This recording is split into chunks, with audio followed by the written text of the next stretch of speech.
राधे कृष्ण साथियों, सबसे पहले जन्माष्टमी की आपको हार्दिक शुभकामनाएं। आज मैं आपके सामने जन्माष्टमी के आध्यात्मिक महत्व पर चर्चा करने आया हूँ। यूं तो हर बार की तरह इस बार भी, चाहे उसे कंट्रोवर्सी कहिए, चाहे उसे चर्चा कहिए, चाहे उसे चिंतन का विषय कहिए, ये सवाल बना हुआ है कि जन्माष्टमी का व्रत किस दिन रखा जाए। वैसे तो इसका दृष्टिकोण एक ये है कि दो जन्माष्टमी तो स्वयं कन्हैया के समय ही हो गई थी, अर्थात जब रात्रि के समय उस जेल में कन्हैया का अवतरण हुआ। और हाँ, एक बात और साथियों, खास तौर पे फेसबुक के नए नए नेताओं, भाई साहब, बहन जी, अवतरण सिर्फ परमात्मा का होता है। ये जो आजकल फेसबुक पे आप सब लोग इसके अवतरण की, उसके अवतरण की उसको बधाई देते हैं, कृपया ऐसा ना करें। अवतरण शब्द परमात्मा के अवतारों के लिए सुरक्षित है। तो बहुत कम अवतार हुए हैं, इतने नहीं हुए हैं कि आप हर हफ्ते फेसबुक पर उनको लगा दें। खैर, तो जेल में जब कन्हैया का अवतरण हुआ, नारायण के उस अंशावतार का अवतरण हुआ, तब हम प्रथम जन्माष्टमी मान सकते हैं। और अगले दिन जब कन्हैया नंद बाबा के यहाँ पहुंचे और नंदोत्सव हुआ, तो एक और दिन उत्सव हो गया। वैसे भी हमारे कन्हैया जो नारायण के पूर्ण अवतार हैं, 16 कलाओं से युक्त हैं, उनके जन्म का तो उत्सव मनाने के लिए 2, 4, 6, 10 दिन कम पड़ते हैं। इसीलिए आज भी वृंदावन में न जाने कितने दिन पहले से कन्हैया के जन्मोत्सव की प्रारंभ हो जाता है। हम लोग जब छोटे थे तो हमें याद है कि हमारे प्रयाग में वीणी माधव मंदिर में बहुत दिन पहले से झांकियां लगने लगती थी। जहाँ तक व्रत का सवाल है, वो थोड़ा कॉम्प्लिकेटेड विषय हो गया है, मैं उस पर बहुत टिप्पणी नहीं करूँगा। परंतु आज मैं जिस एक विषय की चर्चा करना चाह रहा हूँ, जो थोड़ा सा इग्नोर्ड है, थोड़ा सा लोग भूल गए, कि ये जन्माष्टमी उत्सव पर्व तो है ही है, परंतु ये जन्माष्टमी सभी साधकों के लिए, सभी भक्तों के लिए विशेष विशेष और अति विशेष महत्व का विषय। क्यों? क्योंकि यह 4 महारात्रियों में से एक है। तो मेरे साथ जुड़े रहिए, हम लोग चर्चा करेंगे कौन सी 4 महारात्रियां होती हैं। मित्रों, हमारे यहाँ साधना की परंपरा में, और यह मैं सिर्फ वैष्णव परंपरा की बात नहीं कर रहा हूँ, शैव, शाक्त, गाणपत्य, भैरव, शौर्य और वैष्णव स्वाभाविक रूप से, इन सभी साधना पद्धतियों में, इन सभी साधना संप्रदायों में 4 महारात्रियों का विवरण आता है। 4 महारात्रियां कौन कौन सी हैं, पहले तो उनका नाम सुन। शिवरात्रि, जो अगर जनवरी वाले ग्रेगोरियन कैलेंडर से देखें तो सबसे पहले आती है। फिर उसके बाद होली। होली में भी वो रात्रि जिस रात्रि में होली जलाई जाती है, जो अगले दिन होली खेलने के बाद रात आती है, वो नहीं। उसके बाद यह जन्माष्टमी, और फिर आगे चलकर दीपावली की रात्रि। इन चारों के अलग अलग नाम भी हैं। शिवरात्रि को महारात्रि कहा गया, होली को घोर रात्रि कहा गया, इस जन्माष्टमी को मोहरात्रि कहा गया, और दीपावली की रात्रि को कालरात्रि कहा गया। इसके अलावा भी और कई भी और अलग अलग नाम मिलते हैं, परंतु ये 4 प्रमुख नाम और ये 4 प्रमुख रात्रि हैं।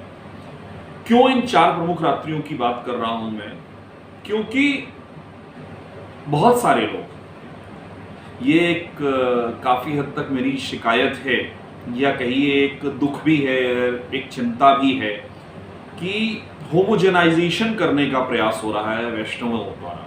हालांकि मैं बता दूं कि जन्म से और पारिवारिक परंपरा से मैं भी वैष्णव, क्योंकि हमारे यहाँ विष्णु जी की ही मुख्य रूप से राम जी, कृष्ण जी की पूजा होती थी। हालांकि एक कैच और है, जो लोग मुझसे फेसबुक पे जुड़े हैं उन्होंने आज मेरे एक सूरज प्रकाश सारस्वत जी द्वारा लिखे हुए लेख को देखा होगा कि अगर थ्योरेटिकल बात की जाए तो वैष्णव सिर्फ वो हैं जिन्होंने वैष्णव संप्रदाय की दीक्षा ली है और पूरी तरह से विष्णु जी के अवतारों की साधना करते हैं, कुछ हद तक गृहस्थ जीवन से दूर रहते हैं और उनके अलावा सभी लोग स्मार्ट हैं। परंतु थोड़ा सा कंफ्यूजन हो गया है, तो आजकल शिवरात्रि में भी लोग सवेरे 4 बजे 5 बजे जल चढ़ाने पहुंच जाते हैं। ये परंपरा ठीक नहीं। आपको ये समझना होगा कि शिवरात्रि का प्रारंभ रात्रि के प्रथम प्रहर, यानी आप जिस भी जगह रहते हैं उस जगह के लगभग 6:15 के आसपास होता है। 6:15, 6:30, 6:40 अलग अलग स्थानों पर प्रहर का भेद हो सकता है सूर्योदय सूर्यास्त के आधार, परंतु मुख्य रूप से 6 बजे के बाद। और इसके बाद 4 प्रहरों की पूजा की परंपरा अति आवश्यक है। यही मुख्य रूप से शिवरात्रि की पूजन की परंपरा है। परंतु हुआ क्या है? हुआ यह है कि वैष्णवाइजेशन के कारण लोग शिवरात्रि का पूजन भूल गए। चलिए लौट के आते हैं पुनः अपनी जन्माष्टमी, जो कि महारात्रि है, जिसे मोहरात्रि भी कहा गया है। इसके 2 अर्थ हैं।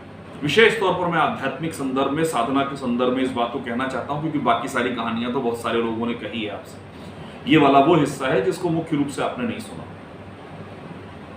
आध्यात्मिक रूप से जन्माष्टमी का सबसे बड़ा महत्व ये है कि ये महारात्रि है, साधना की रात्रि है, और ये मोहरात्रि इसलिए है कि संपूर्ण सृष्टि को मोहने वाले हमारे कन्हैया का अवतरण। और ये 2 तरह से मोहरात्रि है। यानी यदि आप साधना के क्षेत्र में मोह करने वाले या किसी और को मोहित करने वाले किसी मंत्र, किसी साधना को करते हैं, तो उसका प्रयोग करके किसी और को मोहित भी कर सकते हैं, नंबर 1। और यदि आध्यात्मिक दृष्टि से थोड़ा और आगे बढ़ें, थोड़ा और एडवांस चर्चा करें, आगे की बात करें, तो यदि हम अपने इष्ट का नाम लें, इष्ट की साधना करें, इष्ट की भक्ति करें, गहनता से भक्ति करें, तो हम अपने मोह को तोड़ भी सकते हैं। तो भक्तजनों, साथियों, वैष्णवों, शैवों, स्मार्तों, आप सबसे मैं इस बात को अंडरलाइन करना चाहूंगा, I can not highlight it enough, I can not emphasise it enough, कि आज की रात्रि अद्भुत रात्रि, इसको छोड़िए नहीं। विशेष तौर पर आज यानी बुधवार की रात्रि, यानी 6 सितंबर और 7 सितंबर के बीच की जो मध्य रात्रि है, इसमें अष्टमी तिथि भी है, रोहिणी नक्षत्र भी है और मध्य रात्रि भी है, और यह बुधवार की रात्रि। ग्रंथों के अनुसार हमारे कन्हैया का अवतरण बुधवार की रात्रि को ही हुआ था। तो आज की इस रात्रि को आप स्वीकार करें, साधना करें, जो कुछ भी आता है आपको। यदि सौभाग्यवश आप गुरु मंत्र प्राप्त हैं तो रात भर उसका पाठ करें, जप करें, साधना करें। यदि आपको गुरु मंत्र प्राप्त नहीं है तो हम सब के लिए राधे कृष्ण का नाम अपने आप में मंत्र है। विष्णु सहस्त्र नाम, कृष्ण सहस्त्र नाम, कृष्ण सतनाम, जो इच्छा हो वो करिए, पर आज की रात्रि को व्यर्थ मत जाने दीजिए। पूरी रात्रि नाम जप कीजिए, साधना कीजिए। मुझे पूरा विश्वास है कि कन्हैया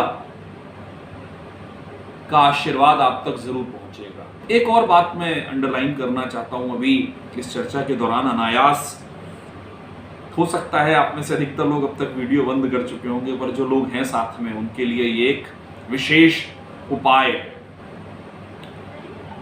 यदि आप निस्संतान हैं, यदि आप निस्संतान हैं, तो आज की रात्रि कन्हैया का संतान गोपाल स्तोत्र है, जो सबके लिए उपलब्ध है, यूट्यूब पर आसानी से उपलब्ध है। आज रात भर उसका पाठ कीजिए। कन्हैया से कहिए, कन्हैया के आशीर्वाद की प्राप्ति होने की संभावना 1000 गुना बढ़ जाएगी। आप सबको फिर से एक बार राधे कृष्ण।